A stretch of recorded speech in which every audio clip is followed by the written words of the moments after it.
गए थे और ईरान में वो भाषण दे रही थी और उस भाषण में उन्होंने नेहरू जी के साथ जो बातचीत हुई थी उसका उल्लेख किया। खुद ने कहा है, उन्होंने कहा, और मैं जो इंदिरा जी ने कहा था उसको कोट कर रहा हूं, जब किसी ने मेरे पिताजी से पूछा, यानी नेहरू जी से पूछा कि उनके सामने कितनी समस्याएं हैं, तो उन्होंने उत्तर दिया था 35 करोड़। नेहरू जी ने जवाब दिया था कि उनके सामने कितनी समस्याएं हैं, बोले 35 करोड़। उस समय हमारे देश की जनसंख्या थी 35 करोड़। अब आगे देखिए, 35 करोड़ देशवासी नेहरू जी को समस्या लगते थे। ऐसा कोई मुखिया हो सकता है क्या जी? और इस बात का उदाहरण देते हुए इंदिरा जी ने आगे कहा कि आज देश की जनसंख्या 57 करोड़ है, इसलिए मेरी समस्याओं की संख्या भी उतनी ही बड़ी है। यानी पिताजी को 35 करोड़ समस्या वाले देशवासी लगते थे, अब 57 करोड़ उनको समस्या। कोई ऐसा हो सकता है जो अपने ही देशवासियों को समस्या माने? ये फर्क है उनकी सोच और हमारी सोच में, ये फर्क है उनके अप्रोच और हमारे अप्रोच में।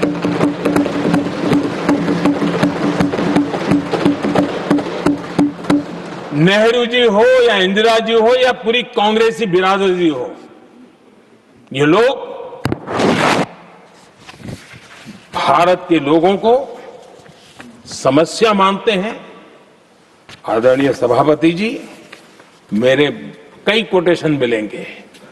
मैंने दुनिया के सामने कहा है, देश के सामने कहा है, और कहा है इसलिए नहीं, ये मेरा कन्विक्शन है। अरे चुनौतियां कितनी ही क्यों ना हो, 140 करोड़ समाधान हमारे पास है।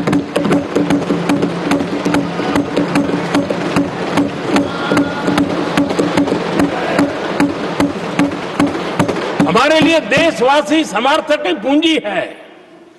हमारे लिए हर देशवासी भारत का उज्जवल भविष्य का नियंता है, निर्माता है, कर्ता धर्ता है। हम उसको समस्या कैसे कह सकते हैं? ऐसी सोच वाले लोग अपने परिवार का ही भला करेंगे और किसका करेंगे? आदरणीय सभापति जी,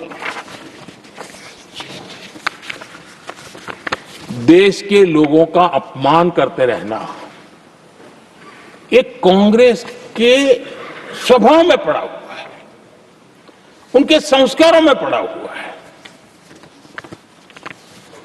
कांग्रेस ने बीते दिनों राष्ट्रपति जी का अपमान किया। चुनाव के बाद जिस प्रकार से हमारे राष्ट्रपति जी के लिए शब्द कहे गए हैं, शर्मिंदगी महसूस होती है कि ये कैसे लोग हैं? भारत के राष्ट्रपति के लिए क्या बोल रहे हैं लोग? आदरणीय सभापति जी,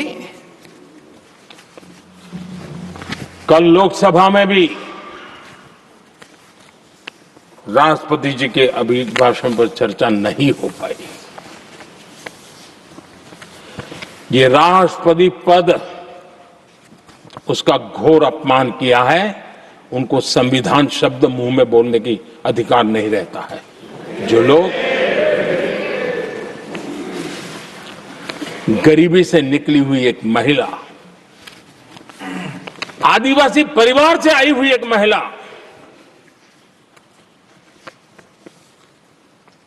जब आपने लोकसभा में जो व्यवहार किया है, आपने आदिवासी समाज का अपमान किया है, आपने महिला का अपमान किया है।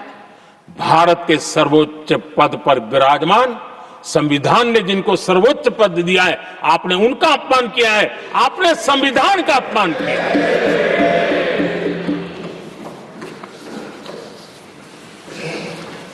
आदरणीय सभापति जी, उनको कुछ भी लगता हो, कांग्रेस को ये गुनाह कि Honorable members, it is now 6 p.m. If the House agrees, we may sit beyond 6 p.m. till disposal of the motion of thanks and the presidential address. Do I have the leave of the House to extend the sitting beyond 6 p.m.? Thank you. आदरणीय सभापति जी, समय बढ़ाने के लिए मैं आपका और सदन का बहुत आभार व्यक्त करता हूं।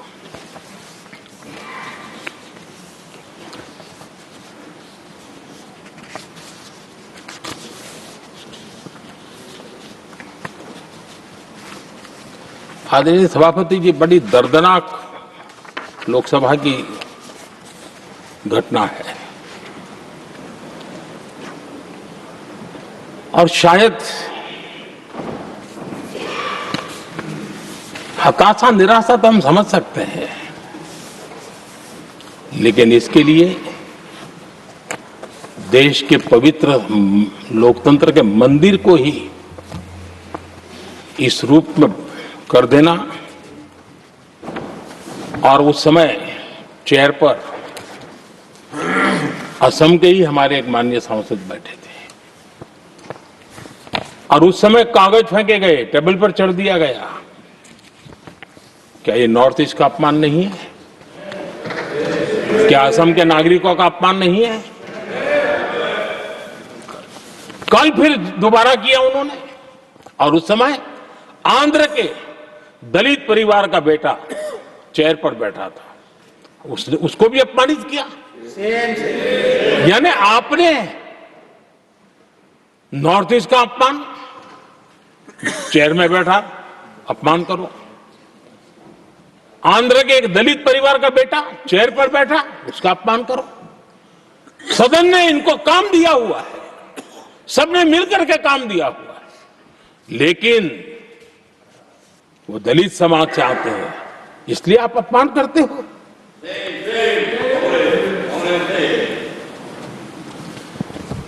और ऐसा लगता है कांग्रेस के लोगों को असम की जनता के प्रति बड़ी नफरत है। उनको लगता है कि उसकी जनता ने उनका साथ छोड़ दिया, मतलब उनके दुश्मन हो गए। क्या कभी लोकतंत्र में ऐसे सोचते हैं क्या? मुझे तो तब बहुत पीड़ा हुई थी जब भारत रत्न भूपेन हजारिका जी, जो कि इस देश के बहुत ही सम्मानीय व्यक्तित्व है जी, आज भी घर घर में उनको स्मरण करते हैं लोग। उनके प्रति जो भक्ति का भाव है आप कल्पना नहीं कर सकते, लेकिन उनको इसकी भी कोई परवाह नहीं है। और जिस प्रकार से, और हमारा सौभाग्य था कि हमने भूपेन हजारिका जी के देश के लिए जो उनका योगदान था, नॉर्थ ईस्ट जैसे इलाके से पूरे देश को अपने वाणी से, अपने विचारों से, अपनी अभिव्यक्ति से बांध के रखा था। हमने भारत रत्न देने का निर्णय किया, इस पर भी इनको ऐतराज। और मैं तो हैरान हूं, खड़गे जी अगर होते तो मैं उनकी हाजिरी में कहता ही है, इन्होंने जिस प्रकार से बोला ना भारत रत्न के बाद, वो वीडियो पर उनका चेहरा देखेंगे ना, आपको लगा रहे ये ऐसे लोग हैं, ऐसा व्यवहार करते हैं। और ये कहा, अरे ये तो सिंगर थे। मैं समझता हूं कि एक किसी का भी अपमान करने में कभी भी पीछे नहीं रहते हैं। उन्होंने भूपेन हजारिका जी को भारत रत्न दिया, उसका भी विरोध किया। ये पूरे असम का विरोध है, पूरे देश के कला प्रेमियों का विरोध है। और मुझे पक्का विश्वास है असम कभी भी इस अपमान को भूलने वाला नहीं है।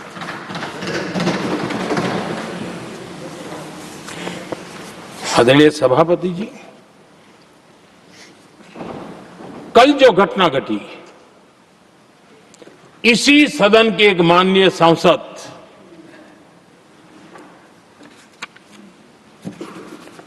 कांग्रेस के शातिर दिमाग जिनका है, ऐसे एक युवराज ने उनको गद्दार कह दिया। अहंकार कितनी 7वें आसमान पर पहुंच चुका है इनका। और कांग्रेस को छोड़कर के कितने ही लोग निकले हैं, कांग्रेस के कितने टुकड़े हुए हैं, कई लोग दूसरे दलों में गए हैं, लेकिन औरों को तो किसी को गद्दार नहीं कहा उन्होंने। लेकिन कल सांसद को गद्दार इसलिए कहा क्योंकि वो सिख थे। ये सिखों का अपमान था, एक गुरुओं का अपमान था। और कांग्रेस के अंदर जो कूट कूट करके सिखों के प्रति नफरत भरी पड़ी है ना, उसका वो अभिव्यक्ति थी। और इसी सदन के माननीय सांसद है वो, और उनको जरा भी दर्द नहीं, वरना आज खड़े होकर के कह सकते थे कि कल जो हुआ इसी सांसद की गरिमा के अनुरूप नहीं था, हमें खेद है, एक शब्द तो बोल लेते। लेकिन सिखों के प्रति उनके मन में जो नफरत भरी पड़ी है, और इसी के कारण उन्होंने कल, और जिसका परिवार देश के लिए शहादत देने वाला परिवार के वो सदस्य है, उन्होंने अपने राजनीतिक विचारों में परिवर्तन किया, इसलिए गद्दार हो गए। और एक गद्दार शब्द छोटा नहीं है। मेरे देशवासी को कोई गद्दार कहे, ये कैसे देश सहन करेगा? और वो भी एक सिख है इसलिए गद्दार कहना बहुत दुर्भाग्य की बात है। और ऐसे लोग कांग्रेस को नहीं डुबाएंगे तो क्या करेंगे?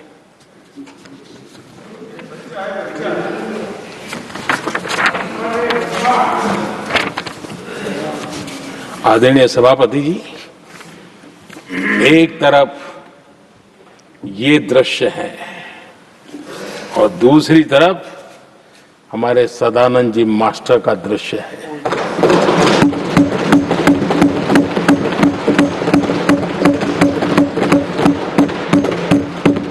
राजनीतिक विद्वेष के कारण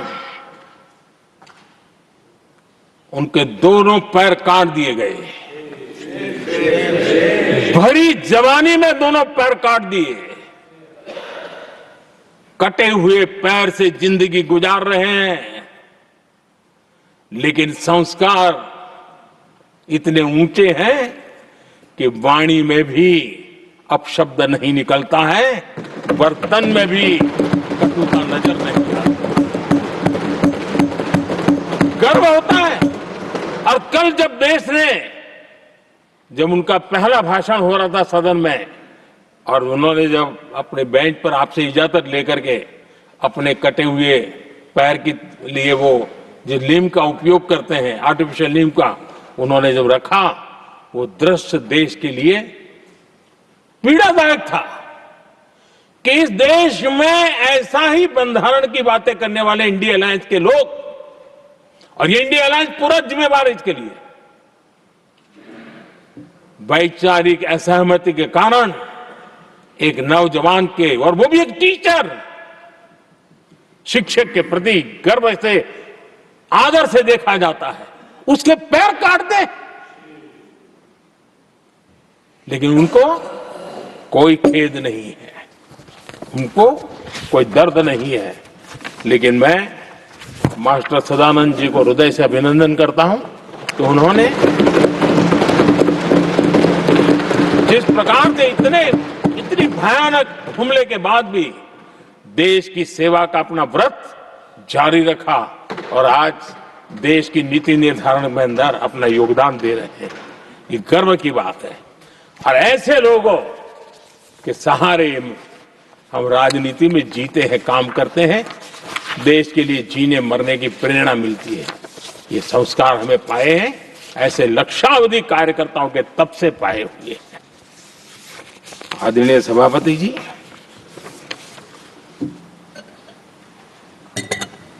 इन दिनों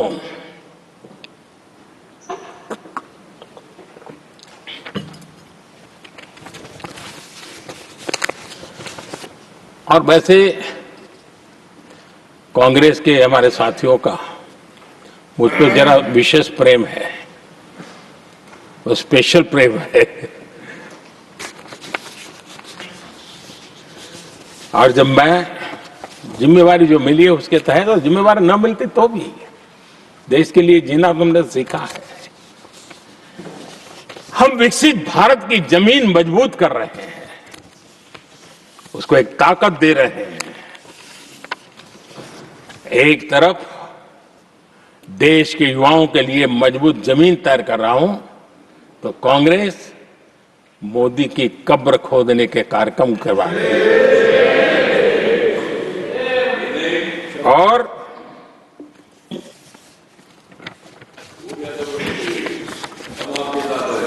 मोहब्बत की दुकान खोलने वाले मोदी तेरी कब्र खुदेगी के नारे लगा रहे हैं जी।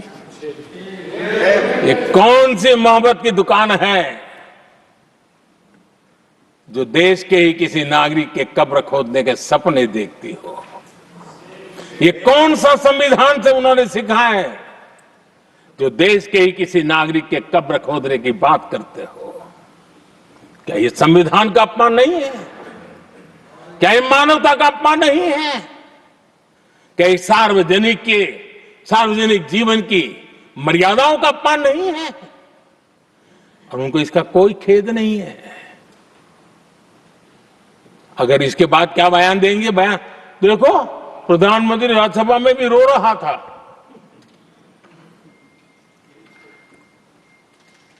किस प्रकार के संस्कार और वृत्तियों से पले बड़े लोग हैं ये। आदरणीय सभापति जी,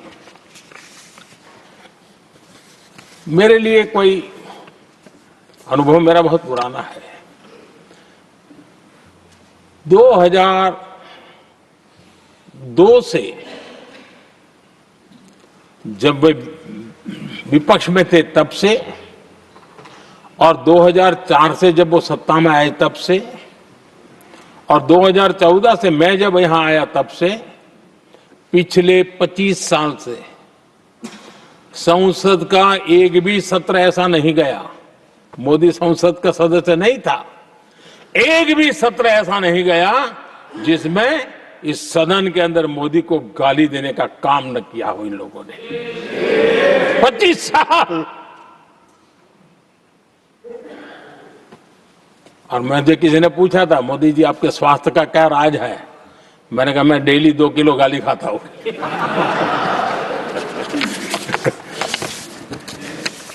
आदरणीय सभापति जी,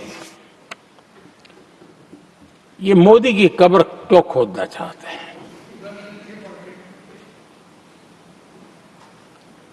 ये सिर्फ नारा नहीं है, ये इनके भीतर पड़ी हुई नफरत का प्रतिबिंब है, इसकी अभिव्यक्ति है। और वे इसलिए हैं, हमने 370 की दीवार गिरा दी, इसलिए वो मोदी की कब्र खोदना चाहते हैं। हमने नॉर्थ ईस्ट में बम, बंदूक और आतंक का जो छाया बना रहता था, नॉर्थ ईस्ट में शांति और विकास का राह अपनाई, इसलिए वो मोदी की कब्र खोदने पर सोच रहे हैं। पाकिस्तानी आतंकियों को घर में घुस करके जवाब देते हैं, इसलिए मोदी की कब्र खोदने की बात करते हैं। ऑपरेशन सिंदूर करते हैं, इसकी उनको परेशानी होती है और इसलिए वो मोदी की कब्र खोदते हैं।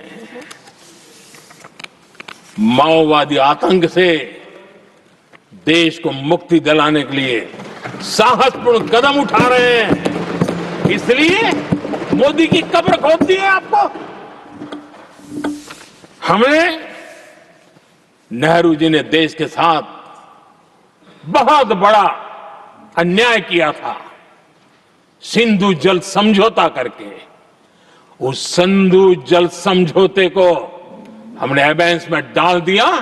क्या इसलिए आप मोदी की कब्र खोदने के नारे लगा रहे हो? आदरणीय सभापति जी, कांग्रेस की परेशानी कुछ और है। ये पचा नहीं पा रहे कि मोदी यहां तक पहुंचा कैसे। और उनकी परेशानी बढ़ती जा रही है कि भाई पहुंचा तो पहुंचा, लेकिन अब तक टिका क्यों है। और इसलिए वे एक ही रास्ता उनके लिए बचा हुआ लग रहा है कि मोदी तेरी कब्र खुदेगी। आदरणीय सभापति जी, ये तो मान करके बैठे थे। उनका लोकतंत्र, संविधान का कोई लेना देना नहीं। उनको तो लगता है कि प्रधानमंत्री पद उनके परिवार की जागीर है, उस पर कोई और बैठ नहीं सकता। ये जो उनके भीतर में नफरत पड़ी हुई है ना, मोहब्बत की दुकान में जो आग भरी पड़ी हुई है ना, उसका परिणाम है। और इसीलिए कोई क्यों बैठा, हमारा पैतृक अधिकार था, इसलिए मोदी की कब्र खोदने का नारा लेकर के वो चल रहे हैं। आदरणीय सभापति जी, कांग्रेस के शाही परिवार को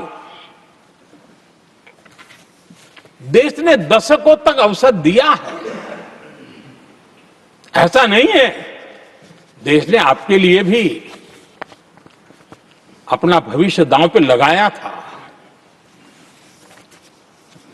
लेकिन आपने गरीबी हटाओ के नारे लगाए, गुमराह किया। लाल किले पर से कांग्रेस के एक भी प्रधानमंत्री के भाषण में गरीबी हटाने की बात ना आई हो, ऐसा नहीं हुआ है। लेकिन किसी भी प्रधानमंत्री ने गरीबी हटाने के लिए क्या किया, वो एक बार भी नहीं आया। वो नारे से अधिक कुछ नहीं था उनका। और मोदी ने रास्ता अपनाया गरीब को एम्पावर करने का, गरीब को सशक्त करने का। और मेरे देश के गरीबों को मैं सलाम करता हूं, उन्होंने देश की योजनाओं को समझा, स्वीकारा और अपने सामर्थ्य को बढ़ाने के लिए प्रयास किया। मैं देश के गरीबों का गौरवगान करता हूं कि हमारी नीतियों पर भरोसा करके, हमारी नीयत पर भरोसा करके उन्होंने भी अपने आप को खपाने के लिए कोई कमी नहीं रखी। और 25 करोड़ मेरे गरीब परिवार के भाइयों ने गरीबी को परास्त किया और खुद गरीबी से बाहर आए हैं। मैं उनको सलाम करता हूं। मेरे 25 करोड़ देशवासी जो निराशा में पड़े हुए थे, दूर एक आशा की किरण दिखाई दी, उठ खड़े हुए और आज हमारे साथ चल पड़े। आदरणीय सभापति जी, 2014 के पहले ये इम्प्लीमेंटेशन की बातें करते थे। हमारे यहां सैकड़ों लोग रेलवे क्रॉसिंग पर मरते थे। स्कूल की बस रेलवे क्रॉसिंग से जा रही है, 20-20, 25-25 स्कूल के बच्चे मरने की खबरें आती थी।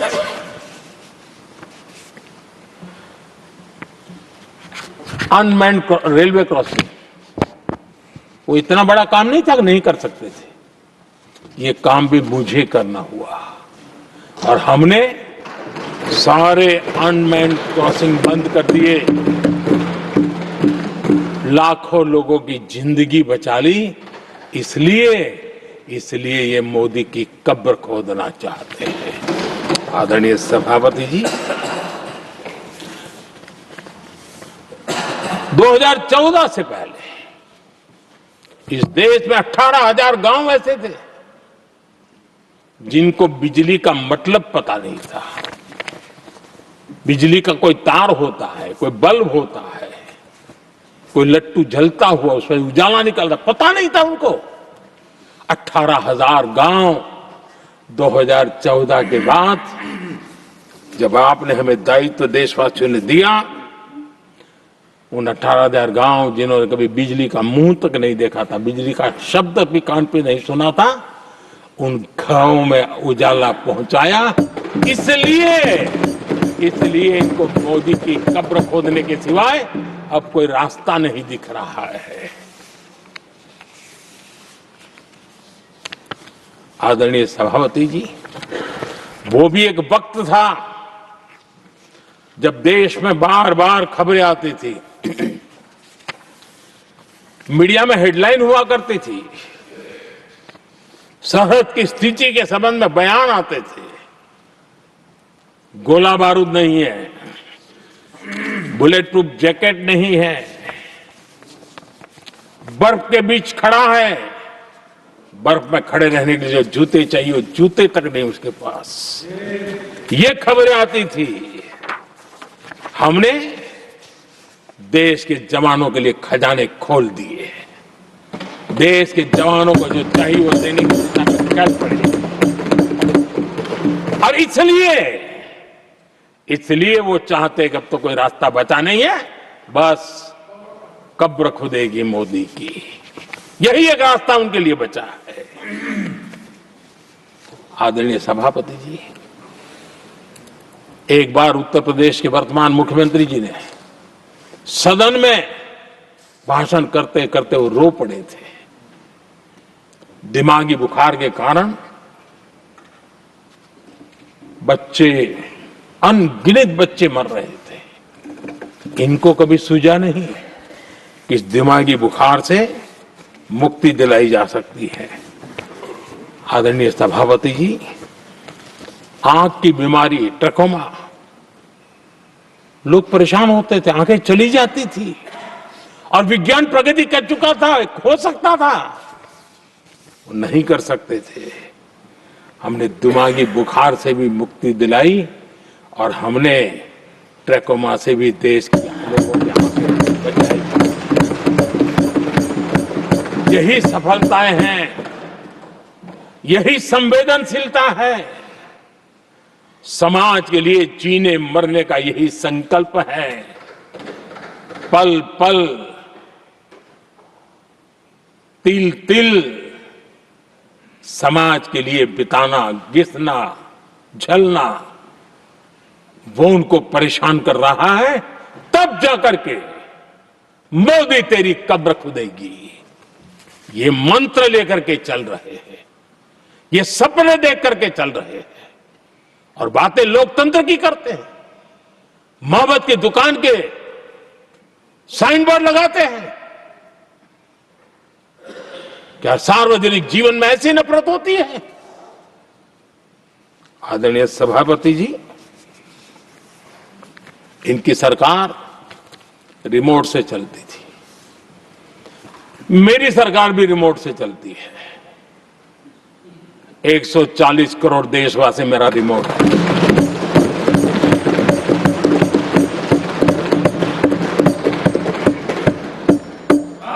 एक 140 करोड़ देशवासियों के सपने, 140 करोड़ देशवासियों की आकांक्षाएं, देश के नौजवानों के संकल्प, इनके लिए हम जीते हैं, इनके लिए सरकार चलाते हैं। सत्ता हमारे लिए सुख का रास्ता नहीं है, सत्ता हमारे लिए सेवा का माध्यम है।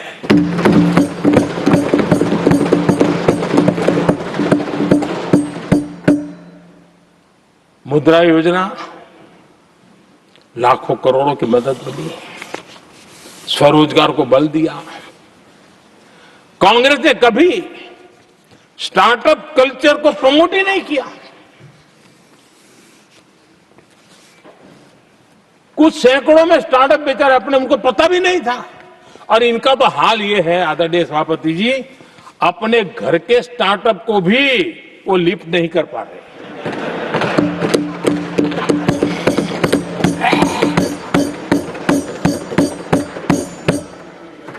और हमारी सरकार में आज 2 लाख से ज्यादा स्टार्टअप है। और जब सफलता एक के बाद एक जन सामान्य के दिलों को जीतती है ना, तब जाकर के उनके पास एक ही रास्ता बचा है, मोदी तेरी कब्र खुदेगी। लेकिन उस हमारा याद कीजिए, बीएसएनएल को लेकर के चुटकुले चलते थे, कार्टून बनते थे, आज स्वदेशी 4G स्टैक हमने खड़ा कर दिया। 5G दुनिया में सबसे तेज गति से रोल आउट करने का काम हमने कर दिया। कम्युनिकेशन की नई जनरेशन, नई टेक्नोलॉजी, नई सोच,